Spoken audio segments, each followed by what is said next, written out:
اولین ضبط سال جدید رو با شومیز گره‌ای شروع کردم که با هم میبینیم. برای الگوی این شومیز شما هر متدی که میخواید الگوتون رو بکشید هیچ فرق نمیکنه. بعد لقیه رو حتما باید روی الگو لحاظ کنید. شما لقیه یقه رو 1 سانت، لقیه حلق آستین 1.5 و لقیه زیر سینه رو 3 تا 4 سانت فرق میکنه برای سایز بندی یا اینا.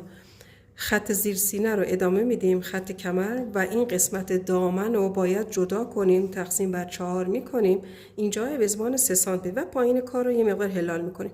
اما این لقیه رو که میگیریم، لقیه رو همه رو انتقال بدید به لقیه زیر سینه.